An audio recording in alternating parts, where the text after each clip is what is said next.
Assalamualaikum warahmatullahi wabarakatuh. Perkenalkan, nama saya Aulia Nur Rahman. Saya berasal dari SMK Negeri 1 Rembang. Untuk video kali ini bertujuan memenuhi tugas dari modul J, yaitu tentang EMS atau Engine Management System yang diampu oleh Pak Burhan dari LPTK Universitas Negeri Semarang. Untuk praktek yang akan nanti kita lakukan yaitu menggunakan satu unit mobil dari Suzuki dengan brand Suzuki R3 ya. Jadi nanti kita akan membahas tentang komponen-komponen yang berhubungan dengan engine management system. Kemudian kita akan coba untuk melakukan trouble dan juga kita akan lakukan proses scan ya, proses scan untuk mencari trouble yang ada pada sensor-sensor yang ada di kendaraan ini. Pertama yaitu kita nanti akan mengenali dulu komponen-komponen berupa sensor-sensor apa saja yang ada pada mobil ini. Nah, langkah selanjutnya yaitu kita buka terlebih dulu kap mesin dari mobil tersebut ya, untuk melakukan pemasangan fender cover agar mobil terhindar dari lecet ataupun luka ketika saat proses pemeriksaan.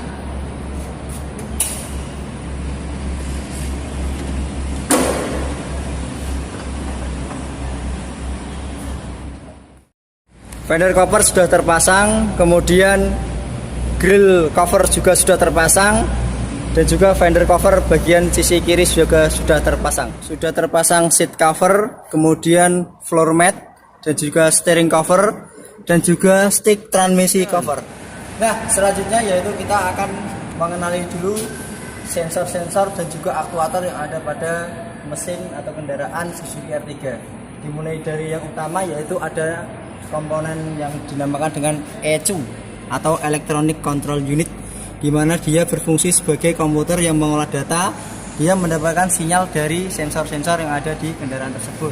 Kemudian yang kedua, sensor kita masuk paling depan yaitu ada IAT atau Intake Air Temperature, di mana dia berfungsi untuk mendeteksi suhu udara yang masuk melalui intake manifold. Kemudian yang kedua ada TPS atau Throttle Position Sensor. Ya, ini TPS-nya. TPS ini berfungsi untuk mendeteksi sudut pembukaan throttle ya. Nah, setelah di TPS tadi atau Throttle Position Sensor, di sisi sebelah kanan saya atau kiri dari bagian mesin ada namanya sensor CMP atau Camshaft Position Sensor. Dia letaknya melekat pada kepala silinder, berfungsi untuk mendeteksi pembukaan katup ya. Kemudian di bawahnya lagi itu ada yang dinamakan dengan WTS atau Water Temperature Sensor, atau sering juga disebut dengan ECC ya, Engine Cooling Temperature. Dia letaknya melekat pada water pump dari mesin tersebut ya. Jadi untuk mendeteksi untuk mendeteksi suhu air yang ada pada di sistem pendinginan. Kemudian di sini ada dua sensor oksigen ya. Satu terletak pada exhaust, yang satu terletak pada pipa katalis. Ya, ada dua. Ini sengaja di atas, tapi untuk sensornya ada di sini di bawah. Nah, selanjutnya kita menuju ke bagian sisi kanan dari kendaraan atau sebelah kiri saya. Di sini ada yang namanya MAP atau Manifold Absolute Pressure ya. MAP dia digunakan untuk mendeteksi tekanan udara. Kemudian di bawahnya lagi di sini ada knocking sensor. Dia terletak di bagian menempel pada dinding silinder ya, berfungsi untuk mendeteksi detonasi atau knocking pada kendaraan. Di sampingnya lagi ada yang dinamakan sensor CKP atau Crankshaft Position Sensor. Jadi CKP ini letaknya paling bawah sendiri dekat dengan pulley crankshaft, karena dia berfungsi untuk mendeteksi putaran crankshaft awal saat mesin akan dinyalakan. Nah, itu adalah komponen-komponen sensor yang ada di kendaraan. Selanjutnya kita menuju ke komponen aktuator yang ada di mesin R3 ini. Ya, dari atas sendiri bisa kita lihat di sini ada 4 coil ya, 4 coil yang terletak pada di tutup kepala silinder. 4 coil ini, atau yang atas ini igniter, kemudian di bawahnya ada koilnya ya, jadi menyatu sekarang ya, di bawahnya ada koilnya. Kemudian di atasnya lagi di sini ada injektor ya, kita lepas soketnya ya. Ini adalah injektor yang berfungsi untuk menyemprotkan bahan bakar menuju ke ruang silinder. Pasang lagi. Nah, itu penjelasan singkat mengenai nama-nama komponen sensor dan juga aktuator yang ada pada mobil kendaraan R3 ini. Untuk selanjutnya yaitu kita akan mencoba mendeteksi kerusakan ataupun trouble yang ada di sensor-sensor tersebut. Kemudian kita juga akan melakukan proses scanning atau proses pencarian trouble di mana trouble tersebut terletak, dan juga akan kita lakukan bagaimana cara untuk perbaikan dan juga penghapusan data kerusakan pada scan. Untuk video selanjutnya bisa kita lihat setelah ini. Nah, selanjutnya yaitu kita akan coba terlebih dahulu untuk melakukan pengetesan pada kendaraan Suzuki R3 ini, apakah terdapat kerusakan ataupun tidak pada sensor di bagian mesin kendaraan. Dengan cara yaitu kita bisa melihat pada engine check. Apabila setelah di starter nanti engine check masih menyala, berarti ada kerusakan pada sistem EMS di kendaraan ini. Tetapi apabila lampu indikator atau cek engine-nya tidak menyala atau mati, berarti kondisi dari EMS di mesin ini normal atau tidak ada kendala. Kita coba aja ya, pastikan posisi netral, kemudian kita lakukan start engine. Nah, di sini bisa dilihat untuk engine check tidak menyala ya, tidak ada gambar engine checknya ya. Kalau misalkan awal langkah seperti ini ya, gambarnya menyala, tetapi ketika nanti kita start dia akan hilang. Nah ya, hilang. Otomatis bisa dikatakan bahwa mesin atau sistem EMS di kendaraan ini pada kondisi yang normal. Nah, untuk selanjutnya yaitu kita akan coba melakukan pemberian trouble pada salah satu sensor di kendaraan ini. Lalu kita coba untuk melakukan proses scanning.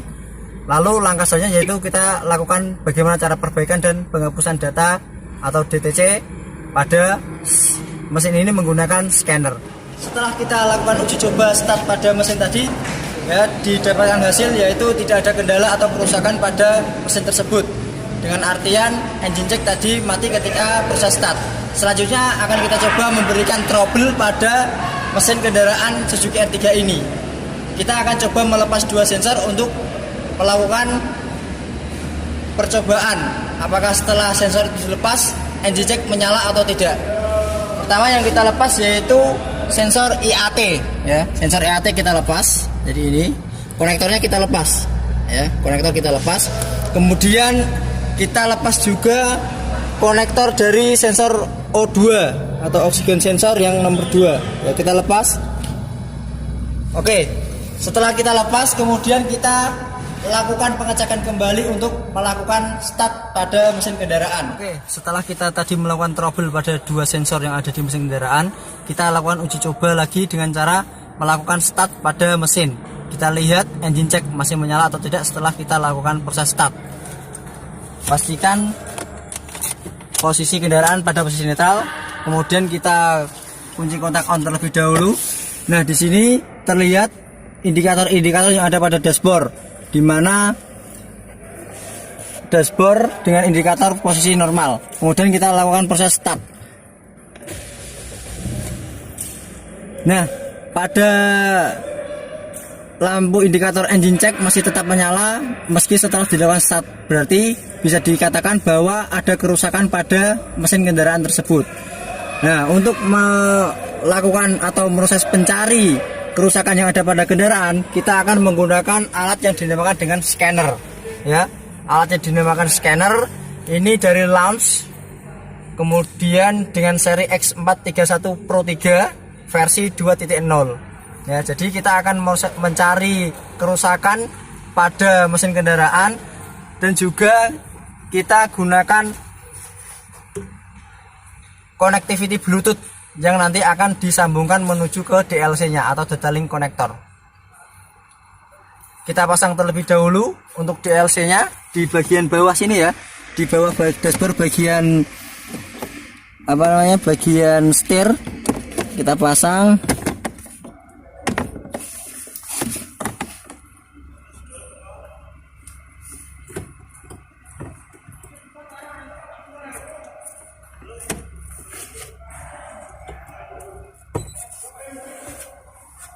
Nah, ketika di connectivity sudah ada lampu indikatornya nyala, berarti sudah terhubung menuju ke EMS.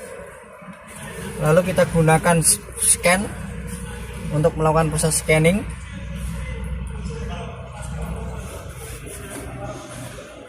Ya, dari launch bisa dilihat. Nah, di sini sudah muncul tampilan menu layar utama pada scan. Kemudian kita pilih yang X431 ini ya. Kita pilih ini. Kita klik. Kita tunggu loadingnya.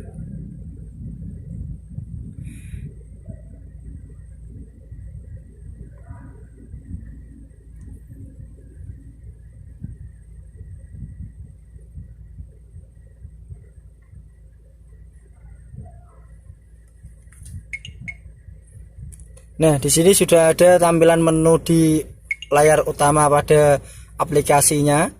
Ya, mulai dari intelligent diagnosis, local diagnosis dan lain sebagainya. Lalu kita gunakan local diagnose. Kita lakukan local diagnose. Kemudian untuk brand kita pilih yang Asia, ya, kita Asia. Kemudian cari yang mesin Suzuki. Nah, ini Suzuki ya, kita klik. Nah, setelah itu kita oke. Pastikan koneksi Bluetooth ini sudah terhubung atau sudah hidup ya, agar bisa terhubung dengan konektor tadi yang sudah tertempel pada DLC. Kita oke.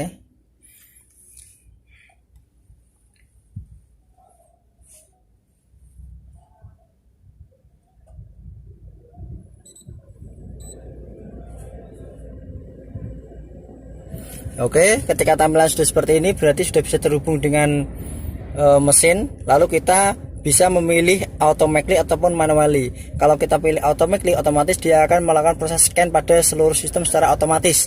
Kalau kita manually, kita bisa memilih mana saja yang akan kita scan. Kita pilih manual saja untuk mempercepat ya.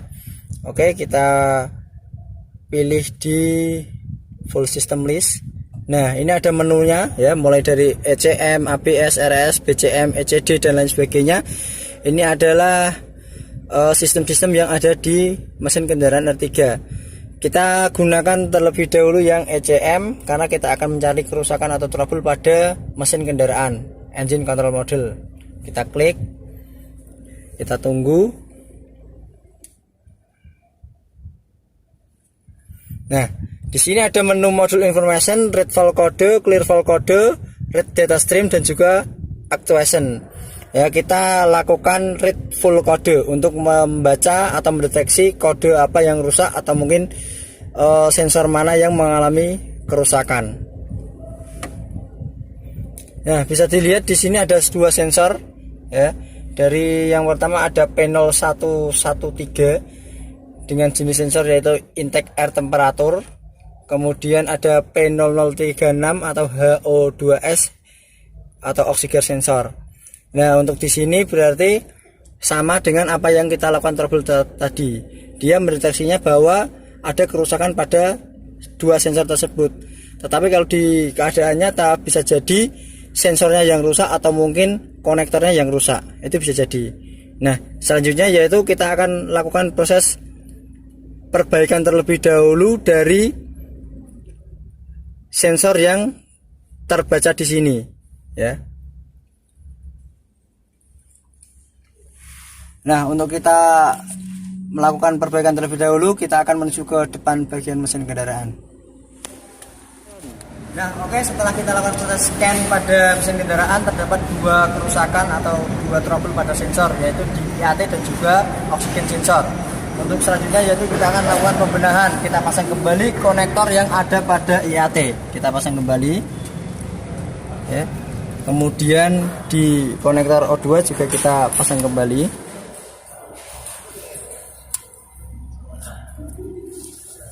Nah, setelah kita lakukan pemasangan kembali, kemudian kita akan melakukan langkah selanjutnya yaitu penghapusan data.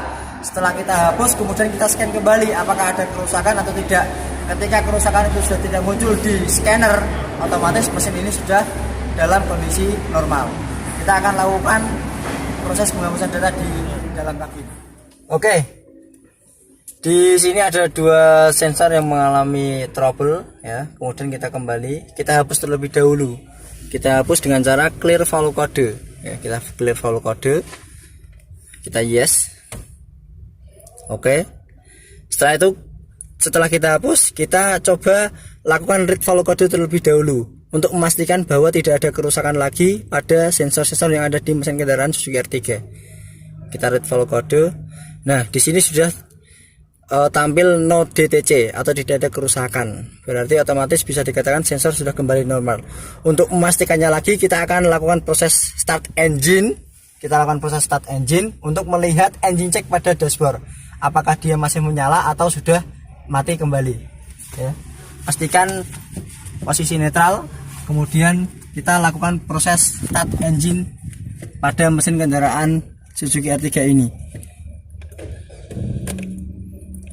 Bisa dilihat bahwa indikator engine check mati ketika mesin kendaraan sudah dinyalakan. Otomatis kendaraan sudah pada posisi normal kembali.